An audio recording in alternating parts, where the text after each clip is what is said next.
Today's video, I want to give you some updates on what is happening at the moment on the grounds.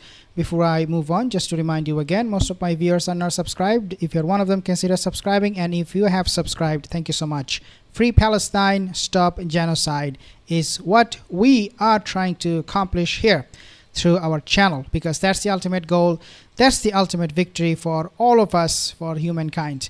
Now let's talk about what is happening with Hezbollah, with all the rockets, and then I will be actually talking to you about Iran, how they are getting help from Russia, and how this all will play out. But let's talk about IDF Convoy Ambushed, Israeli commanders killed, soldiers chased. All of these things are happening without us knowing much of it. Hamas fighters target IDF convoy in Gaza's Jabaliya. I have actually reported on this today. Kamikaze drone strikes IDF in besieged enclave. And this is coming at a time when Israel, they're coming back to this particular area for the third time since the Gaza war started. The Al-Qassam brigades executed a sophisticated ambush against Israeli forces in Gaza. Al-Qassam brigades, they are not going anywhere, they're not dying down. In fact, it is happening quite the opposite. 3 Israeli commanders were killed, three commanders in the attacks in east of Jabaliya in northern Gaza Strip. And I have also reported on this, guys, where I said 12 trucks, military trucks, were destroyed. And I said if you have at least 4 or 5 soldiers on these trucks, how many got killed in just one day? 60. And so all 3 fallen soldiers were part of the 60th unit, 46th brigade, Israeli military said. Wow, very, very shocking, because normally they don't talk. Al-Qassam brigade said it targeted a mechanized infantry unit with 12 military vehicles and a truck. That's exactly what I said. Now let's read for a little bit here. The truck loaded with soldiers was hit with a Shawaz explosive device, Al-Qassam brigade, they have claimed. Now I want to actually focus right now on this particular news of Russia getting more and more involved with Iran as the strike of Israel on Iran looms large. Take a look at this one. So Russia has transferred its Iskander missile system to Iran. These missiles are capable of carrying both conventional and nuclear warheads. The Iskander M systems can hit target with a range of up to 500 kilometers. Guys, this is not something to be taken lightly. This is perhaps why US and Israel, they're taking a lot more time than we anticipated in terms of attacking Iran. I'm pretty sure that is one of the main reasons. Now, if you also do not know, Russia is supplying with weapons. We have seen this particular cargo plane landed in Tehran just a few weeks ago. Basically, Russia is now supplying Iran, if you read here, with unprecedented quantities of advanced weaponry with daily flights to Iran. Russia has now picked a side, and that side is Iran. We also have talked about how China is also pitching in to help Iran, because China saves billions of dollars doing trade with Iran, even though Iran is under sanction by US. But nevertheless, China doesn't have problem doing trade in currencies other than dollar, US dollar. Now this is also what is coming on the news. Israeli Air Force attacked another Russian military bases in Tartus region of Syria. Israel already bombed Khamimim, and now Israel again, am I saying it right? Khamimim. And now Israel again attacks a Russian base in Tartus region of Syria. Russia successfully sent S-400 to Iran.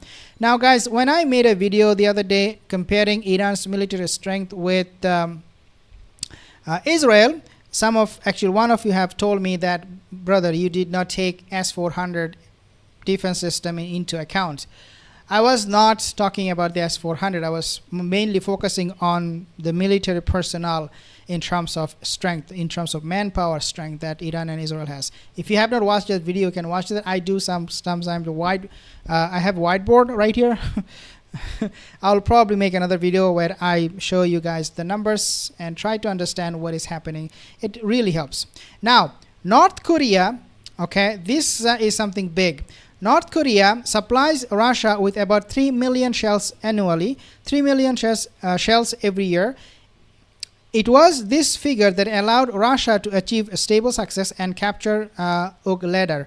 Russia, North Korea, Iran, China, unbeatable. Why is Ukraine still dying? Make peace. Okay, we'll be talking about something else now, and that is what is happening with Israel's economy. Right now we have a video where basically it is suggesting this guy, his name is Shirley, he is a political economic analyst. He's from Israel, he's an Israeli.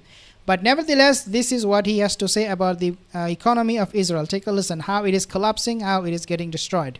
The number of people are leaving is unprecedented, really, in the history of Israel. You see people just buying a one-way ticket to see what will happen. Well, that is unbelievable. Like, it's coming from an Israeli, something unbelievable. Like, listen to him a little bit more, what he has to say But about. when you see so many people are doing this just to protect their families, the result is that those who stay are feeling that the state is in a process of collapse. People who don't. Okay, so the state is in a process of collapse. The state has lost 86,000 people from its job market because they are not looking for job anymore because there is no job in Israel right now. Tourism industry, according to him, Charlie, I forgot his first name, is right now making $0 for Israel. Zero. I'll actually make a whiteboard explanation, demonstration kind of video so you can see the numbers too. But Israel right now making zero from its tourism industry. Their economy shrunk. Back in the year, they had the growth at 5 point something, and now it's 1.1 something. So I'll explain to you more about that. The situation in Israel, if it continues on, according to all of these analysts, Israel's economy will be gone forever. I know a lot of people will say, oh, you know what, US is going to help them. US is going to prop them. But can a country survive without its population? Why I'm saying this? Well, Israel, they have hundreds and thousands of people leaving the country. And all of these people who are leaving the country, they're not coming back. You cannot have a country without population, without people. And so if those people aren't coming back, according to Shirley, the guy who just made mention of Israel's economy, he's saying that these people are not looking for a job in Israel. They're not seeing any future in Israel. They're not going to come back. They are not looking for any profession, any skill, any permanent place in Israel at all.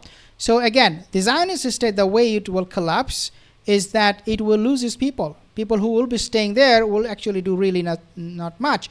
Right now, the people who are staying in Israel, and the reason Israel's economy is still active today the way it is because of Netanyahu declaring a state of emergency.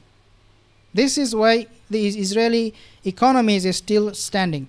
Otherwise, it will collapse. I mean, literally, it has nothing to offer. The economy is gone. And so we have to understand that if this becomes a war of attrition for Israel, with fighting with Hezbollah and all of the proxies, Iranian proxies, that in itself will cause huge damage to Israeli economy, and it will collapse completely one day. Now, there is a post I want to actually read this because I think very, very important point here. Jason Hicks, he wrote this, or he tweeted this, and it caught my attention. So Iran will be sanctioned, this is what he said, for selling weapons to Russia, but the US and Europe can keep selling weapons to Israel, which it conducts a genocide. No problem, got it. Okay, so very valid point. Every time we see this countries talking about human rights and all that, not supporting country who axis of evil for them, at the same time they themselves supporting this genocide. Now AIPAC, we want to play this video because I think it is important for you to listen to this video and see what AIPAC is all about. And this is coming from, looks like, an Western media, and this is coming on actually MSNBC in the States. The American Israel Public Affairs Committee. It was incorporated in 1963. For 10 years prior to that, it was known as the American Zionist Committee for Public Affairs. AIPAC calls itself America's pro-Israel lobby, and according to its website, it has over 3 million members across the country in regional chapters working to, quote, expand and strengthen the U.S.-Israel relationship, end quote. You may know AIPAC as being one of the biggest and most recognizable donors to many of the members of Congress in your state. But contributing to campaigns is a relatively new function of the organization. Before 2021, AIPAC did not endorse candidates nor give political contributions. Its focus was on lobbying elected officials, not actually electing officials. Wow. But in a dramatic shift in policy, AIPAC began directly funding candidates and spending big on races in 2021. Okay, so basically right now, AIPAC will choose the candidate who will be the next president of the United States. In the past, that was not the case. In the past, they will just send money, put money, fund the candidate. You do your job, you do the rally, you do all of this political, gathering and convention, all of these things. You do your job. We're going to just fund you, both Democrat and for the Democratic Party and the Republican. But now, AIPAC is like, wait a second, we're not just going to give you money, but now we will decide who will win the election. So, guys, if you are an American citizen, I really feel sorry for you because your vote doesn't count anymore. Simple as that. Now, there is this report published on Times of India that basically says, let's talk a little bit about the Iran and Russia coalition, right? So Putin's aide, this is what coming on the Times of India report, Putin's aide cautions Israel against attacking Iran. So this is coming from Sergei Lavrov. He warns Israel against attack on Iran's nuclear sites. And Lavrov, he's meeting with the Iranian counterparts all the time. Russia, China, Iran axis coming together against Israel as the strike is looming large and is coming closer and closer. Israeli strike on Iran.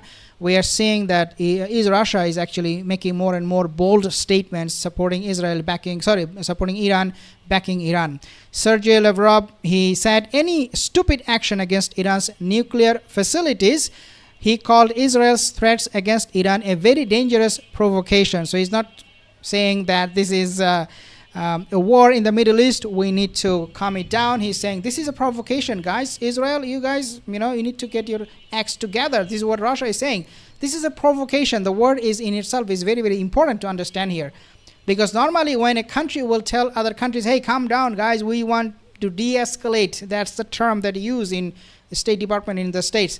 That's what the term that should be used by Russia. But they are saying, no, this is not a de-escalation. This is a provocation. There's a huge difference. Russia doesn't want Iran to make peace negotiation with Israel. That's not what Russia wants. Russia wants Israel to stop. Get out of here.